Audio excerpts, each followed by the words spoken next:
Hello दोस्तों, YouTube के इस बेहतरीन प्लेटफॉर्म विंग्स इंडिया पर आपका स्वागत है। आज से विंग्स इंडिया यूट्यूब चैनल पे आपको बीएससी फर्स्ट सेमेस्टर के chemistry, physics, math, zoology, botany इत्यादि के आपको लेक्चर प्राप्त होंगे और इस पर कंटिन्यूस अब वीडियो अपलोड होते रहेंगे क्योंकि हमने इस चैनल का अभी फ़िलहाल निर्माण किया है। आइए हम इसमें समझते हैं बीएससी फर्स्ट सेमेस्टर जूलॉजी के यूनिट फर्स्ट से। पहला टॉपिक है आपका सेल। इंट्रोडक्शन करते हैं सेल के बारे में, उसके बाद सेल थियरी के बारे में पढ़ेंगे, उसके बाद आपको हम प्लाज्मा मेम्ब्रेन के बारे में इत्यादि में पढ़ाएंगे। आइए पहला हम टॉपिक स्टार्ट करते हैं cell. What is cell? Cell क्या है? Cell is the structural and functional unit of the life. Cell क्या है? जीवन की क्रियात्मक एवं संरचनात्मक इकाई को क्या बोलते हैं? कोशिका बोलते हैं। जो जीवन की संरचनात्मक एवं क्रियात्मक इकाई होती है उसे कोशिका बोलते हैं। Cell is the fundamental structural and functional unit of the life. क्या है? Cell is the fundamental structural and functional unit of the life. Actually cell क्या है जानते हो? सेल एक कंपार्टमेंट है। क्या है? सेल एक कंपार्टमेंट यानी डिब्बे की तरह है। उसमें क्या होते हैं? डीएनए होते हैं, आरएनए होते हैं, जो क्या करते हैं एक पीढ़ी से लेकर दूसरी पीढ़ी तक हमारी जो क्या बोलते हैं हमारा पीढ़ी दर पीढ़ी क्या करते हैं लक्षणों को क्या करते हैं स्थानांतरित करते हैं। और उसके बाद उसमें बहुत सारे सेल ऑर्गेनेल्स होते हैं और उसमें कुछ केमिकल रिएक्शन होते हैं।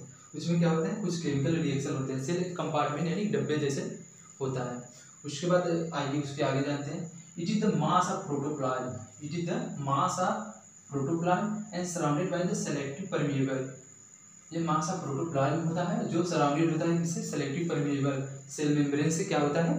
वो घिरा होता है। सेल मेम्ब्रेन क्या होता है? और सेलेक्टिव परमिएबल होता है। वो अपने अंदर कुछ जानी पहचानी चीज़ों को नहीं आने देता है। अब आइए इसके आगे जो सेल का स्टडी करते हैं उसको बोलते हैं साइटोलॉजी। साइटोलॉजी दो वर्ड से मिलकर बना है, एक साइटो एक लॉजी। साइटो माने होता है सेल और लॉजी में क्या होता है? स्टडी। जो सेल है द वर्ड सेल डिराइव यहाँ कहाँ से किया गया है? सेलुलर से। The word cell is derived from the cellular which means hollow cavity। which means क्या होता है? hollow cavity यानी कि इसको बोलते हैं खोखली गुहा। उसके बाद डिस्कवरी ऑफ सेल। सेल को किसने डिस्कवर किया था? सेल को किसने डिस्कवर किया था? रॉबर्ट हुक ने। किसने?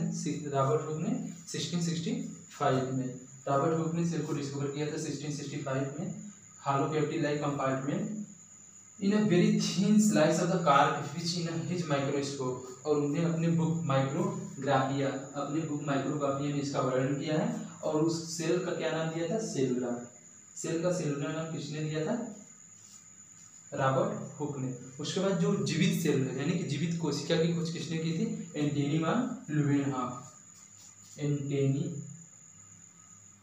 किसने खोज किया था? एंटोनी वान ल्यूवेनहॉफ ने जीवित सेल यानी कोशिका की खोज की थी। उसके बाद न्यूक्लियस का खोज किसने किया था? रॉबर्ट ब्राउन ने न्यूक्लियस का खोज किया था। उसके बाद requirement of the any cell. Requirement क्या क्या होती है एनी सेल की? सेल मेम्ब्रेन होना चाहिए। पहली बात जो भी सेल है उसके लिए क्या होना चाहिए? सेल मेम्ब्रेन होना चाहिए। सेल मेम्ब्रेन होना चाहिए। उसके बाद डीएनए आरएनए जो क्या करता है? स्टोर करता है information for the basic process. DNA RNA होना चाहिए जो क्या करता है? इंफॉर्मेशन को क्या करता है? स्टोर करता है। उसके बाद क्या होता है? सेल ऑर्गेनेल्स होना चाहिए। क्या होना चाहिए? सेल ऑर्गेनेल्स होना चाहिए। सेल ऑर्गेनेल्स के कारण इसमें कुछ क्या होते हैं? केमिकल रिएक्शन होते हैं। जैसे कि हम लोग ऑक्सीजन लेते हैं, कार्बन डाइऑक्साइड को रिमूव करते हैं तो क्या होता है? केमिकली प्रोसेस होता है जो कि किसके अंदर होता है? सेल के अंदर होता है। अगर इतना हो गया हो तो इसका स्क्रीनशॉट ले लीजिए, फिर इसके आगे देखते हैं।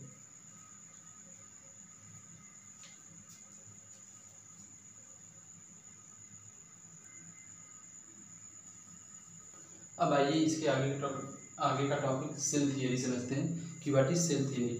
सेल थियरी क्या है? सेल थियरी को सबसे पहले सजेस्ट किया था किसने? यानी कि दिया था किसने? एच.जे. डेट्रोचेट ने दिया था। किसने दिया था? एच.जे. डेट्रोचेट ने इन 1824 ईस्वी में। किसने दिया था? फ्रेंच वर्कर डेट्रोचेट ने सबसे पहले आइडिया किसका दिया था? सेल थियरी का आइडिया दिया था। एक्चुअली में इसका क्रेडिट किसे जाता है? एक्चुअली में इसका क्रेडिट सेल थियरी का क्रेडिट किसे जाता है? जर्मन बॉटनिस्ट स्लाइडेन को जाता है। जर्मन बॉटनिस्ट स्लाइडेन स्वान को जाता है। किसको जाता है? जर्मन बॉटनिस्ट स्लाइडेन और ब्रिटिश जूलॉजिस्ट कौन थे? स्वान। इनको जाता है क्या? वो सेल थियरी का क्या जाता है? क्रेडिट जाता है। उसके बाद इन्होंने प्रपोज किया था, इन्होंने बताया कि ऑल लिविंग ऑर्गेनिज्म जो है composed of cell and product of cell. इन्होंने बताया कि जो भी लिविंग ऑर्गेनिज्म है वो किसका बना है, कंपाउंड हुआ है सेल का, एंड प्रोडक्ट है किसका, सेल का प्रोडक्ट है। लेकिन उन्होंने इस चीज़ को बताने में नाकाम हो गए कि जो नए सेल का फॉर्मेशन हो रहा है लेकिन कैसे हो रहा है। और ड्रॉबैक ऑफ सेल थ्योरी क्या था कि not able to tell how cell arise, कैसे सेल बना वो बताने में क्या हुए, चूक खा गए। उसके बाद इस थ्योरी को समझाने के लिए कौन आए, रुडोल्फ विर्चो आए। उन्होंने मॉडिफिकेशन ऑफ सेल थियरी किया, उन्होंने मॉडिफिकेशन ऑफ किया किसका, सेल थियरी का।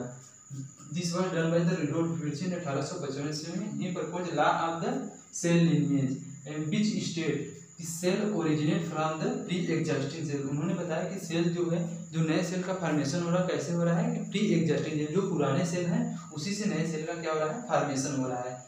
इसके लिए उन्होंने एक वर्ड दिया, कौन सा वर्ड दिया, ओमनीसेलुलर ईसेलुलर, ओमनीसेलुलर ईसेलुलर, इसने उन्होंने वर्ड दिया। तो इसको सेल थियरी में इसको भी ऐड कर देते हैं कि all cell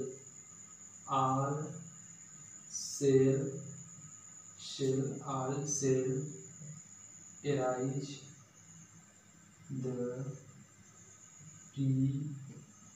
pre-existing cell, all cell arise pre-existing cell। उसके बाद नोट डाल कर लिख लीजिए इसको कि एक्सेप्शन क्या है सेल थ्योरी का।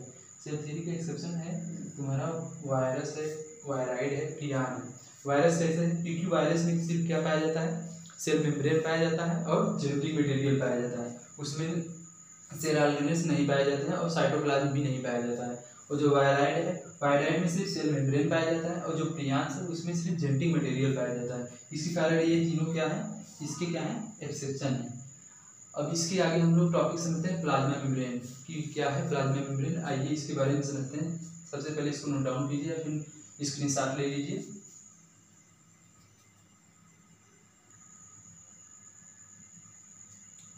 अब आइए प्लाज्मा मेम्ब्रेन के बारे में समझते हैं। प्लाज्मा मेम्ब्रेन की what is plasma membrane, plasma membrane क्या होता है, what is plasma membrane. Plasma membrane क्या होता है कि प्लाज्मा मेम्ब्रेन जो होता है, cell is externally bounded, cell जो होता है एक्सटर्नली बाउंडेड होता है किससे, थिन मेम्ब्रेन से। उसको हम क्या बोलते हैं, जो सेल होता है एक्सटर्नली बाउंडेड होता है थिन मेम्ब्रेन से, जिसको हम क्या बोलते हैं, प्लाज्मा मेम्ब्रेन या फिर सेल मेम्ब्रेन बोलते हैं। ये क्या होता है, सेलेक्टिव परमिएबल होता है। क्या होता है, सेलेक्टिव परमिएबल होता है, जो कि क्या करता है, कंट्रोल करता है किसको, entrance and exit of the molecular ion, यानी मॉलिक्यूलर आयन को अंदर जाने के लिए या फिर बाहर आने के लिए क्या करता है, इसको कंट्रोल करता है। फिर इसके बाद आइए हम जानते हैं कि हिस्ट्री या प्लाज्मा मेम्ब्रेन, प्लाज्मा मेम्ब्रेन की क्या क्या हिस्ट्री, किसने खोजा था, किसने नाम दिया था, इसके बारे में जानते हैं। प्लाज्मा मेम्ब्रेन को हम किस नाम से जानते हैं, सेल मेम्ब्रेन या फिर प्लाज्मा लिम्मा के नाम से जानते हैं। द टर्म सेल मेम्ब्रेन किसने दिया था, सी नाइगेली एंड सी क्रैमर ने 1855 ईस्वी में दिया था। किसने दिया था, जो टर्म दिया था सेल मेम्ब्रेन किसने दिया था, सी नाइगेली एंड सी क्रैमर। उसके बाद the term plasmalemma, the term plasmalemma is given by J Q. Flower in 1931 ईस्वी में। उसके बाद ओवर्टन ने क्या किया था भाई, ओवर्टन ने स्टडी किया इस सेल मेम्ब्रेन के बारे में, स्टडी किया सेल मेम्ब्रेन की स्ट्रक्चर के बारे में और स्टेट दिया कि जो सेल होता है वो किससे कंपाउंड होता है, थिन लेयर ऑफ लिपिड। जो सेल मेम्ब्रेन होता है वो किससे कंपाउंड होता है, थिन लेयर ऑफ लिपिड से क्या होता है, कंपाउंड होता है। उसके बाद गॉर्टर एंड ग्रेडनेल आए। कौन है, गॉर्टर एंड ग्रेडनेल इन 1935 में सजेस्ट किया कि प्लाज्मा जो मेम्ब्रेन होता है मेडअप होता है लिपिड बाई लेयर का बना होता है। किसका बना होता है, लिपिड बाई लेयर का बना होता है। जो प्लाज्मा मेम्ब्रेन होता है एक्चुअली में वो किस का बना होता है, कंपोज्ड होता है किसका, कंपोज्ड, कंपोज्ड होता है किसका, तुम्हारा लिपिड का होता है, लिपिड का होता है, प्रोटीन का होता है और कार्बोहाइड्रेट।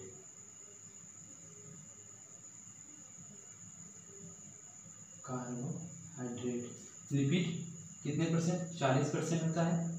प्रोटीन कितने परसेंट होता है, 52% और 8% क्या होता है, तुम्हारा कार्बोहाइड्रेट होता है। जो सेल मेम्ब्रेन या फिर प्लाज्मा मेम्ब्रेन किसका बना होता है, कंपोज्ड होता है लिपिड का, प्रोटीन का, कार्बोहाइड्रेट का। लिपिड 40% होता है, प्रोटीन 52% होता है और कार्बोहाइड्रेट कितना होता है, 8% होता है। अब इसके आगे हम अगला टॉपिक समझते हैं कि अल्ट्रा स्ट्रक्चर, यानी कि इसका स्ट्रक्चर, प्लाज्मा मेम्ब्रेन का स्ट्रक्चर कैसा होता है। आइए इस टॉपिक को लिखना हो लिख लीजिए, नहीं तो स्क्रीनशॉट ले लीजिए।